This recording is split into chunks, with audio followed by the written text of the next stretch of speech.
हाँ जी, spring board की online class में आपका स्वागत है।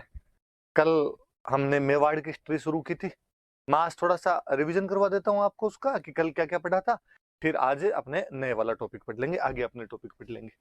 तो जैसे कल क्या पढ़ा था हमने, तो कल अपन ने गुहिल वंश के बारे में पढ़ा था, गुहिल डायनेस्टी के बारे में पढ़ा था।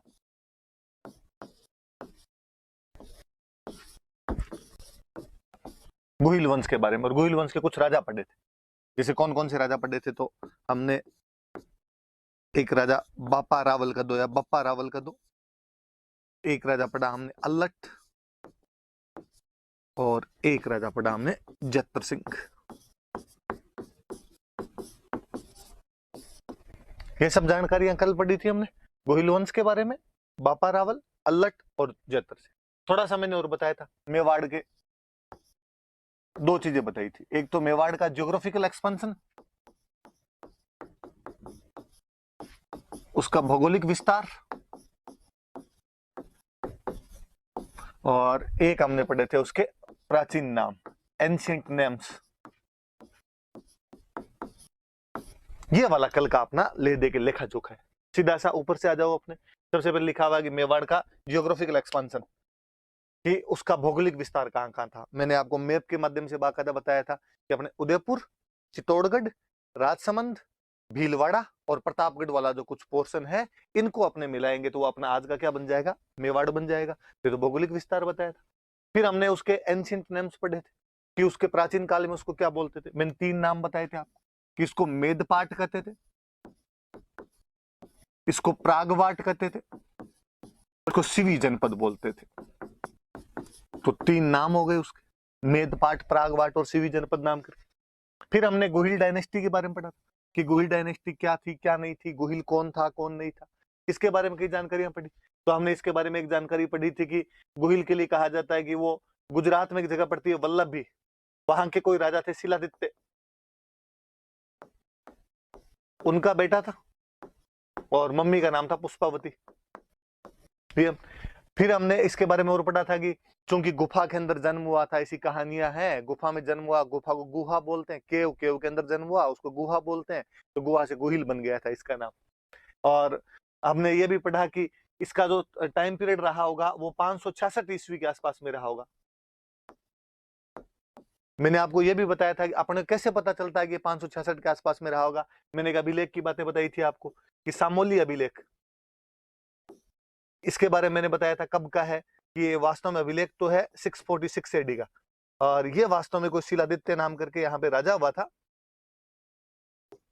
उसका अभिलेख है। कई बातें बताई थी मैंने आपको कि इसके अंदर लिखा हुआ है कि शिलादित्य जो है वो गुहिल का 5वां वंशज है, कि पहले गुहिल हुआ था, फिर भोज हुआ था, फिर आपके नाग हुआ था, महेंद्र हुआ था, नाग हुआ था, और उनके बाद में आपके शिलादित्य हुआ था, तो उसका 5वां वंशज है। और 20-20 साल का टाइम मानते हैं, तो वो टाइम जाके आपका 566 एडी होता है। इससे पता चलता है कि गुहिल वंश उस टाइम शुरू हुआ होगा। फिर सामोली अभिलेख के बारे में हालांकि मैंने और बताया था कि अभिलेख कुछ अलग जानकारियां भी देता है। अभिलेख कहता है कि यहाँ पर एक कोई जयंतक महतर नाम का बंदा था, और उसने एक माता जी का मंदिर बनवाया था, अरण्यवासिनी माता जी का मंदिर, जिनको आजकल अपने बोलते हैं जावर माता। और फिर मैंने और बताया उसमें कि यहाँ 18 प्रकार के आपके गायक रहा करते थे, खूब सारे धनी लोग रहा करते थे। और जब अंत समय आया तो जयतक ने एक जगह पड़ती थी देवबुक, और उस देवबुक नाम के स्थान पर अग्नि के अंदर प्रवेश कर लिया था, फायर बाथ कर लिया था, एक तरीके से अग्नि में प्रवेश कर लेता है, अपने जीवन को समाप्त कर लेता है। गोहिल के बारे में हमने ये भी पढ़ा था कि ये सूर्यवंशी थे। हिंदू वाला तो है ही कि भाई सूर्यवंशी हिंदू थे, तो गुहिल के बारे में जानकारियां पढ़ी। फिर हमने पढ़ा कि इनका पहला कोई बड़ा राजा हुआ था, तो वो बड़ा राजा हुआ था बापा रावल। बापा रावल के बारे में हमने क्या क्या पढ़ा, तो इसकी बातें कर लेते हैं अपने। बापा रावल के बारे में पढ़ा कि ये कोई हरित ऋषि का शिष्य था। फिर मैंने कहानी बताई थी कि हरित ऋषि गाय चराता था, हरित ऋषि महादेव जी के भक्त थे, महादेव जी से कह के इसको मेवाड़ का राज्य मांगा इसके लिए।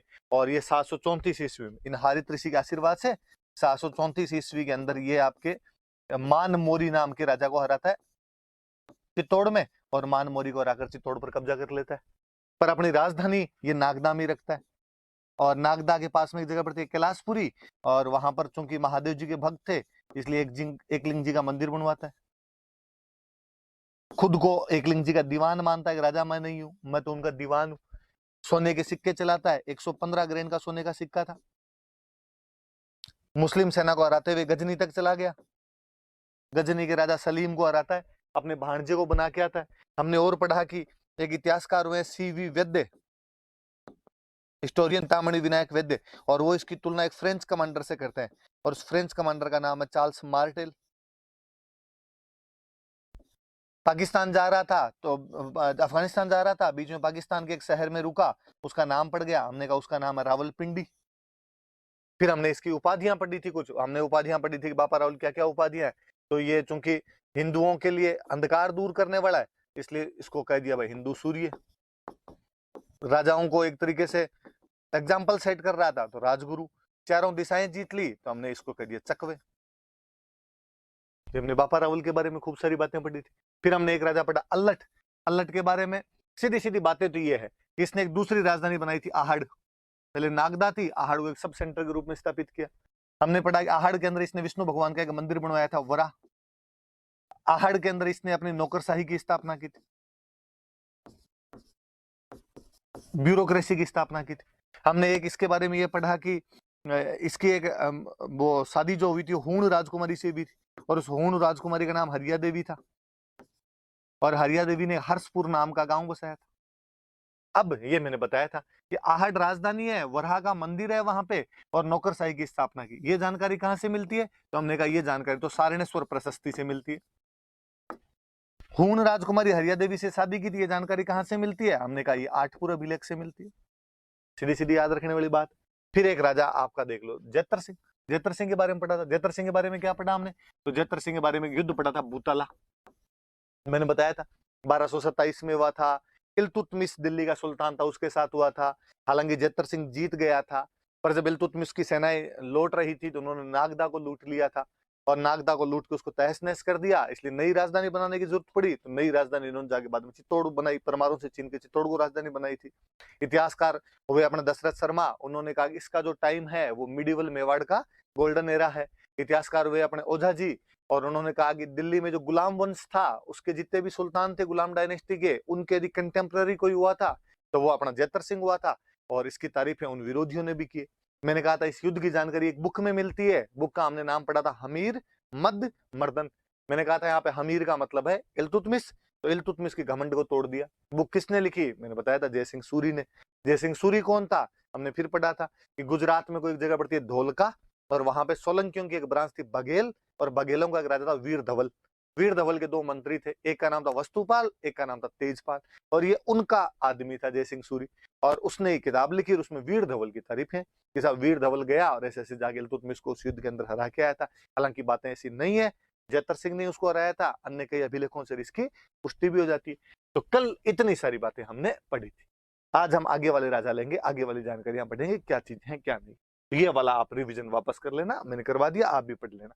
और ये हैबिट भी डालना आप कि अपने कॉपी में एक पेज के अंदर जो पहले दिन पढ़ा हो उसको छोटे छोटे की पॉइंट्स के अंदर अपने लिख सकें, उनको याद कर सकें, ऐसा कुछ होना चाहिए। तो आपने पढ़ लिया, पढ़ गया, अब मैं इसको रिवीजन कैसे करूं, मैं इसको याद कैसे करूं? तो कॉपी का एक पन्ना लिया, उसमें खाली की पॉइंट्स लिखे। जैसे मैंने तो की पॉइंट्स लिखे खाली कि बापा रावल के बारे में हरित ऋषि। अब शिष्य था ये नहीं लिखना, अपने को पता है शिष्य था, हरित ऋषि है। आगे सीधा 734 मान मोरी चित्तौड़ लिख लिया। आगे नागदा कैलाशपुरी एकलिंग जी दीवान लिख लिया।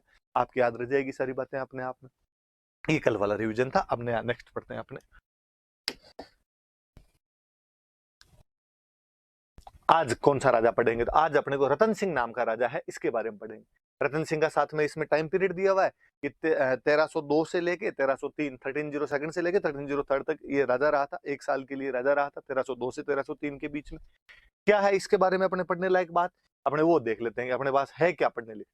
तो पढ़ने वाली बात यह है कि इसके टाइम में अलाउद्दीन खिलजी ने आक्रमण किया था। ये देख लो आप, सिंपल सा कोई क्वेश्चन पूछेंगे कि अलाउद्दीन खिलजी ने जब आक्रमण किया था तब मेवाड़ का राजा कौन था? तो मेवाड़ का राजा अपने को दिख रहा है रतन सिंह था। अब वही बात है कि अलाउद्दीन खिलजी का आक्रमण कब हुआ, उस आक्रमण के क्या कारण थे, उस आक्रमण के क्या परिणाम निकले थे, क्या कॉन्सिक्वेंस हुए उसके, क्या कोजेज रहे थे, उन सब के बारे में अपने देख लेंगे। कि क्या क्या बातें हैं, क्या क्या बातें नहीं। तो ये कुल मिला के आपने तो यहाँ तो इतना ही देखना है कि राजा कौन सा है, बाकी बातें मैं बता दूंगा। तो राजा तो कौन सा, तो राजा है अपना रतन सिंह। इसके बारे में, इसके टाइम की सबसे बड़ी घटना तो अलाउद्दीन खिलजी का आक्रमण। अलाउद्दीन खिलजी एक दिल्ली का सुल्तान है, वो आक्रमण कर रहा है। और इसके क्या क्या पढ़ने अपने को, एक तो इसके कारण पढ़ने हैं और एक इसके क्या पढ़ने अपने को, कॉन्सिक्वेंस पढ़ने। बस ये बातें इतनी देख लो अपने। अब आप आगे देखो, मैं पढ़ा मत देता हूँ, समझा दूंगा मैं आपको ढंग से। नोट्स में आपके सब लिखा हुआ होगा, वहां से आप और टैली कर लेना। अब चलो अपने पढ़ते हैं। देखो आक्रमण, अटैक।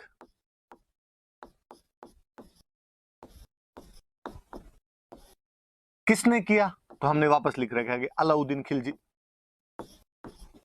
अलाउद्दीन खिलजी नाम का एक राजा था और उसने अटैक किया।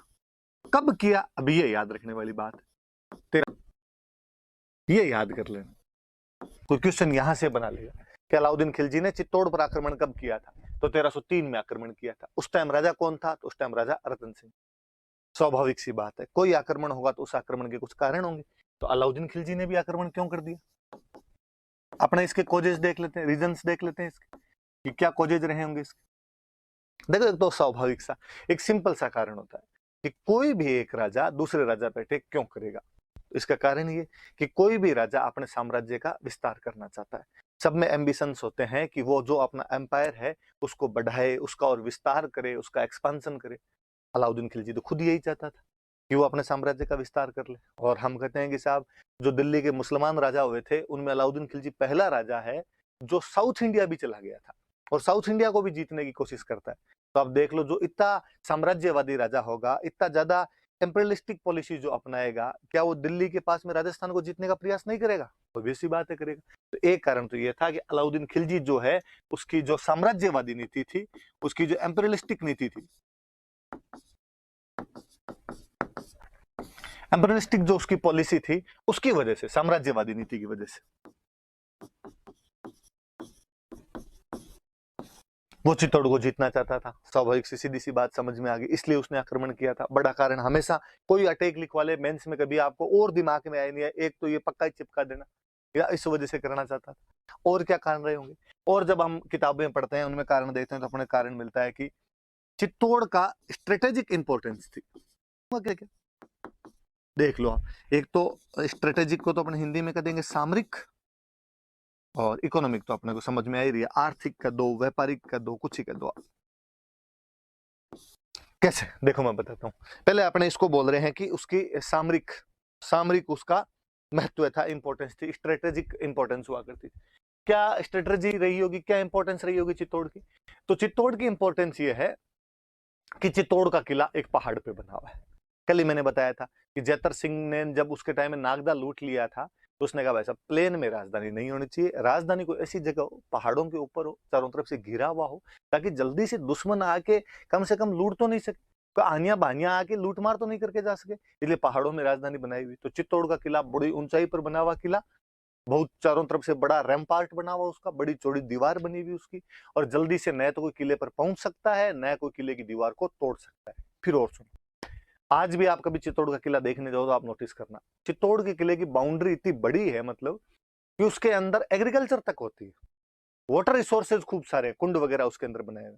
इसका मतलब था कि यदि कभी जरूरत पड़ जाए, ऐसा लगे कि घेर लिया गया है, बड़ा आक्रमण हो गया है, तो आप अपनी पब्लिक को किले के अंदर ला के रख सकते हैं, और अंदर खाने पीने की भी पूरी व्यवस्था की जाए। स्टोरेज है, तो स्टोरेज बहुत अच्छे थे, और युद्धों के टाइम में स्टोरेज के बहुत अच्छा महत्व हुआ करता था। तो एक वो भी बड़ी बात, किस वजह से भी चित्तौड़ का महत्व बढ़ रहा था। अब अलाउद्दीन खिलजी को ये क्यों चाहिए, वो तो दिल्ली बैठा है, उसको चित्तौड़ में आगे क्या करना है। ये वो समय था जब भारत पर मंगोलों के आक्रमण हो रहे थे, मंगोल आक्रमणकारी थे, वो लगातार अटैक कर रहे थे। अलाउद्दीन खिलजी के टाइम में मंगोल एक दो बार तो दिल्ली के पास तक आ गए थे, इसलिए अलाउद्दीन को लगता था कि यार कल को खुदा ना खास्ता दिल्ली के अंदर घुस गए तो अपने क्या करेंगे, इससे अच्छा कोई एक ऐसा किला हो, ऐसा फोर्ट हो, चारों तरफ से रैम्पार्ट से घिरा हुआ हो, जिसमें जल्दी से दुश्मन घुस नहीं पाए। और वो आसपास में कोई नजदीक किला उसको दिख रहा था, तो वो चित्तौड़ का किला दिख रहा था, इसलिए चित्तौड़ के किले का स्ट्रेटेजिक इंपॉर्टेंस है। याद रखना, कभी आपसे प्री में, मेंस में, इंटरव्यू में पूछ ले भाई चित्तौड़ का क्या सामरिक महत्व है, क्या स्ट्रेटेजिक इंपॉर्टेंस है, बताना कि पहाड़ी पर बना हुआ है, उसकी दीवार बहुत लंबी चौड़ी बनी हुई है जिसको तोड़ के जाना संभव नहीं है, उसके अंदर स्टोरेज की बहुत अच्छी सी संभावनाएं हैं। तो इस वजह से कोई भी राजा ये चाहता था कि ऐसा सुरक्षित किला मेरे पास में रहेगा तो मैं उसके अंदर रह के अपनी अपनी सेना की, अपनी जनता की रक्षा बहुत अच्छे से कर सकूंगा। एक बात और लिखी मैंने, इकोनॉमिक, आर्थिक। फिर अपने को लगता यार चित्तौड़ का क्या इकोनॉमिक इंपॉर्टेंस रहा होगा, वापस सुनना। देखो अपने इंडिया में दो जगह, उत्तर भारत में बेसिकली नॉर्दर्न इंडिया जो अपना है उत्तर भारत है, उसमें दो जगहों का बड़ा महत्व था इकोनॉमिकली। किस किस का? एक तो गुजरात का,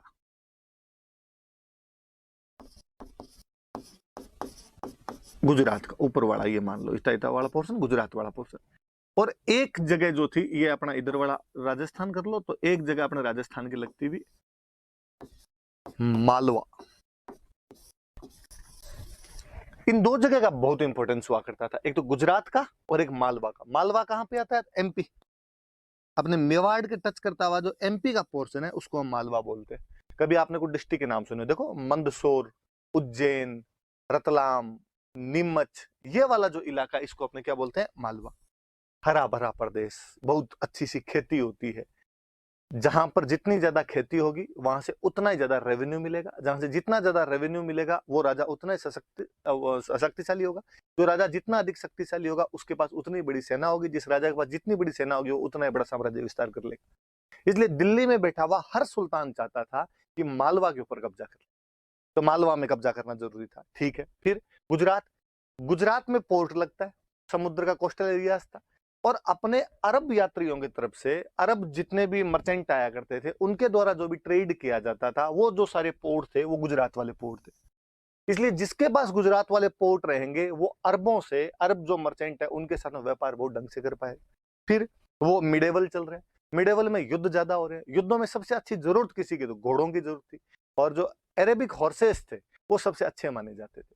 इसलिए कहा अरबी घोड़े किसके पास ज्यादा आएंगे? जिसके पास पोर्ट्स होंगे, पोर्ट्स होंगे तो ट्रेड ज्यादा अच्छा करेगा, तो घोड़े भी उधर से ज्यादा मंगवा लेगा। इसलिए कोई भी दिल्ली का राजा गुजरात पे भी कब्जा करना चाहता है। ठीक है, दो चीजें, ट्रेड के लिए गुजरात, एग्रीकल्चर के लिए मालवा, दिल्ली वालों को कब्जा करना है। लेकिन ऐसा कहते हैं कि दिल्ली से मालवा और दिल्ली से गुजरात दोनों जगह जाने का जो रास्ता था वो अपने चित्तौड़ के बीच से होकर जाया करता था। यदि आपको दिल्ली से गुजरात जाना है तो भी आपको चित्तौड़ के अंदर से होकर जाना पड़ेगा, आपको दिल्ली से मालवा जाना है तो भी चित्तौड़ की बाउंड्री से होकर जाना पड़ेगा।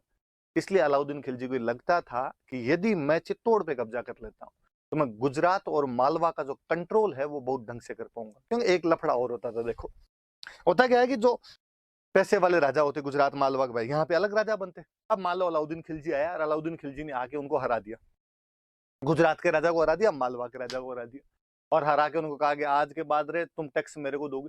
उनका ठीक है साहब दे देंगे। अब अलाउद्दीन खिलजी उनको धमकियां देके पैसे वैसे लेके उनके पास से घोड़े वोड़े लेके यहाँ से वापस चला गया दिल्ली। और जैसे वो दिल्ली पहुंचा और गुजरात और मालवा वाले राजाओं ने कहा कि हम तो आज रुपए देंगे, कल रुपए देंगे, क्योंकि तब इतना कम्युनिकेशन था नहीं, ट्रांसपोर्टेशन था नहीं, तो सब जानते थे कि यार बार बार दिल्ली से गुजरात और दिल्ली से मालवा आना इतना इजीली पॉसिबल नहीं है, और ये दोबारा आएगा वापस जाएगा वापस आएगा ये इसके लिए संभव नहीं है। तो एक बार आगे लूट मार करके चला गया, अब कई साल बाद में आएगा, तब तक नहीं भेजेंगे तो नहीं भेजेंगे, इसलिए राजा मना कर दिया करते थे। लेकिन अलाउद्दीन को पता था यदि चित्तौड़ में मेरा बंदा बैठ गया तो चित्तौड़ से गुजरात भी कंट्रोल हो जाएगा और चित्तौड़ से मालवा भी कंट्रोल हो जाएगा। इसलिए चित्तौड़ का स्ट्रेटेजिक इंपॉर्टेंस भी है और चित्तौड़ का इकोनॉमिक इंपॉर्टेंस भी है। तो ये याद रख लेना कि कोई पूछेगा भाई अलाउद्दीन खिलजी ने चित्तौड़ पर क्यों हमला किया? क्योंकि चित्तौड़ का सामरिक महत्व है, कैसे मैंने बता दिया, किले की वजह से। इकोनॉमिक क्यों है? क्योंकि दिल्ली से गुजरात और दिल्ली से मालवा वाला जो रास्ता है वो कहां से होकर गुजरता था। आप मेवाड़ को तो मेवाड़ का दो, चित्तौड़ को तो चित्तौड़ का दो। और देखते हैं इसके बाद में, देखते हैं अपने और कौन कौन से रहे होंगे आपके, इसके बाद में क्या इंपॉर्टेंस रही होगी इसकी। और अब देखो मैंने एक बात बताई आपको कि दिल्ली से गुजरात जब जाते हैं तो रास्ता अपने मेवाड़ के अंदर से होकर जाता था। 1299 के आसपास में यही अलाउद्दीन खिलजी गुजरात पर अटैक करने के लिए जा रहे हैं। दिल्ली से गुजरात जाएंगे तो रास्ते में क्या आएगा? मेवाड़, और मेवाड़ के अपने राजा हुआ करते थे समर सिंह, ये जो हम रतन सिंह पढ़ रहे हैं इसके पापा समर सिंह एक राजा हुआ करता था। और अब आप किसी के घर के अंदर से निकलोगे तो उससे रास्ता तो मांगना पड़ेगा। गांव में चाचा जी के खेत से निकलते तो भी रास्ता मांगना पड़ता है। और अलाउद्दीन ने समर सिंह को कहा, समर सिंह जी मेरे को यार गुजरात जाना है, आपके घर के अंदर से होके जाना है, प्लीज थोड़ा रास्ता दे दो। समर सिंह ने कहा भाई साहब रास्ता दे देंगे लेकिन टोल टैक्स लगेगा। रास्ते का कर लगता है, आप कहीं जा रहे हो तो बीच में टोल बने होते हैं, तो उसने कहा मेरी जगह से जाओगे तो आपको टोल देना पड़ेगा, रास्ते का कर देना पड़ेगा, मार्ग कर देना पड़ेगा आपको। अलाउद्दीन ने कहा यार स्टाफ तो चलाओ कम से कम, आप राजा हो मैं राजा हूं, ये तो मतलब यार मैं आपको थोड़ी छेड़ रहा हूं कोई। उसने कहा कि नहीं ये तो आपको देना ही पड़ेगा। अलाउद्दीन खिलजी ने कहा ठीक है मैं एक बार दे जाऊंगा, मैं फंसा हुआ हूं, मेरे गुजरात जाना जरूरी है, पर वापस आते टाइम तेरे को मारूंगा मैं। उसने कहा वापस आते टाइम किसने देखी रे, जो करेंगे वो करेंगे, अभी तो तू एक बार दे के जा। बेचारा अलाउद्दीन खिलजी समर सिंह को टैक्स दे के गया वहां पे। समर सिंह ने गुजरात जाते समय अलाउद्दीन खिलजी से टैक्स ले लिया। अलाउद्दीन खिलजी तो गुजरात लूट लाट के वापस चला गया, और वो तो शायद इस बात को भूल भी जाता। पर होता क्या है जी, आपके जो आस पड़ोसी होते हैं वो कई घटनाओं को भूलने नहीं देते। अब जो अलाउद्दीन खिलजी के आसपास वाले थे वो अलाउद्दीन खिलजी को छेड़ते। दरबार लगा हुआ अलाउद्दीन खिलजी का, कोई सामने दरबारी बैठे, अलाउद्दीन खिलजी कभी कहे कि मैंने पूरा हिंदुस्तान जीत लिया है, मैं सिकंदर दूसरा सिकंदर हूँ, जैसे सिकंदर ने दुनिया जीती थी मैं दुनिया जीत लूंगा। और आगे जो बैठे हुए तो एक दूसरे की तरफ देख के आंखों आंखों में इशारे करके हंसते। अलाउद्दीन कहते क्या हो रहा है, किस बात पे हंस रहे हो? नहीं नहीं कहा मैं तो यूं ही किसी बात पे हंसी आ गई थी। नहीं नहीं बताओ क्या बात है? ना ना कोई पुरानी बात याद आई थी। कौन सी पुरानी बात? कि वो एक बार अपने उधर जा रहे थे ना, किधर, तो अपने वो चित्तौड़ जा रहे थे ना, तो टोल टैक्स होता है ना एक टोल टैक्स, फिर हंसने लग जाते। तो अलाउद्दीन की एक बात समझ में आ गई कि यार ये मुझे चिढ़ाते हैं उस चक्कर के अंदर, और ये कहते हैं कि तू कहता है मैंने दुनिया जीत ली, यहाँ चित्तौड़ वालों ने तेरे से टोल टैक्स ले लिया था और तेरे को जाने नहीं दिया था, रास्ता तक तो नहीं दिया था, तू कह रहा है मैंने पूरा भारत जीत लिया। और अलाउद्दीन खिलजी ने कहा अब तो भाई इसका बदला लेना ही पड़ेगा। इसलिए अलाउद्दीन खिलजी के लिए प्रेस्टीज पॉइंट बन गया था, अलाउद्दीन खिलजी के लिए प्रतिष्ठा का सवाल था, सुल्तान के लिए नाक का सवाल बन गया था कि मैं चित्तौड़ को जीतूं। तो एक कारण ये भी कि अलाउद्दीन खिलजी ने इसे अपना प्रतिष्ठा का सवाल बना लिया था, इस वजह से भी चित्तौड़ को जीतना चाहता है। फिर आप एक चीज देखो, भूताला का युद्ध होता है, भूताला के युद्ध के अंदर जो आपका जेतर सिंह है, वो जेतर सिंह आपके इल्तुतमिश को हराकर वहां से वापस भेज देता है। ठीक है, समर सिंह अलाउद्दीन खिलजी से गुजरात जाते समय टैक्स ले लेता है।